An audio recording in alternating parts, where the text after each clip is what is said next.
Chapter 269. Acting is so difficult. New Year. The amount of the red packet was insignificant to the artiste, but it was a victory in happiness. Seeing Xie Yishen's happy expression after receiving the red packet, Mr. Su took the opportunity, and no one was paying attention, to put the red packet he received into Xie Yishen's bag. Sheming Cheng, who was wearing a dragon robe, happened to pass by with difficulty. This dog food made me cry. Oh. After eating so much sweet and sour dog food, it would be difficult for him to find true love again. It raised his expectations of the other party. 11. Under teacher Su's guidance, Xie Yishen was able to play the role of the queen very well. Due to the arrangement of the set, today's shoot was the scene where Xie Yishen played the role of the empress, and the emperor found out about her relationship with the left general. The emperor was furious. Xie Yishen finally understood why the director wanted to give out red packets.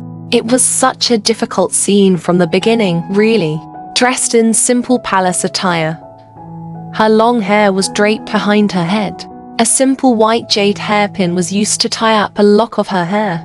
Wuxia's slender fingers landed on the zither, and her eyes were empty and unfocused. There was movement at the door, and the lens was aimed at the emperor, who wore a dragon robe and had a dark expression.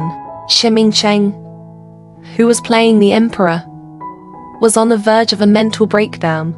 He was going to act as someone who was slandering the empress, and he even had to use a little physical force. This was also part of the plot. He believed that Xie Yishen would not mind. However, based on his recent understanding of Best Actor Su, he definitely wouldn't mind. He could clearly feel someone staring at him from behind. This was the first time he felt that acting was so difficult. The emperor strode over and patted the zither, disrupting the sound of the zither completely. Why is the emperor here? Wuxia stood up and bowed. Empress, you're a little too absurd.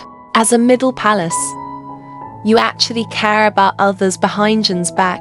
Shiming Cheng said his lines according to the script, gritting his teeth. He tried his best to ignore film Emperor Su's gaze and treat it as if he had been cuckolded by his wife to maintain his mood and expression of wanting to hit someone. Chenchi did not. No. The emperor pinched Wuxia's chin. Could it be that the rumors about you and the left general are all groundless? According to the script, the emperor would throw Wuxia to the ground. But film Emperor Su's gaze was really terrifying. Was this the terrifying aura that could be trained by becoming a best actor? Shiming Cheng's hands that were hidden in his dragon robe were sweating a little. How could he be scared? Coincidentally, the camera focused on Wuxia's close-up. Wuxia's expression was sorrowful but helpless. She looked stubbornly at the emperor.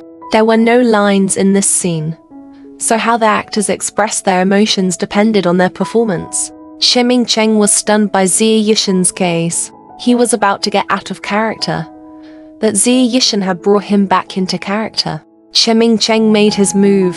He seemed to have thrown it fiercely, but he didn't use much strength. Wuxia fell to the ground, still not saying a word. The middle palace has lost its virtue. Shut up and reflect on its mistakes. The emperor left with these words, and a strange emotion flashed in his eyes. Hey ha ha ha. Wuxia smiled desolately as she muttered, losing virtue, losing heart, losing emotions, ultimately losing love forever. After that, Wuxia hugged the guqin and did not play it again.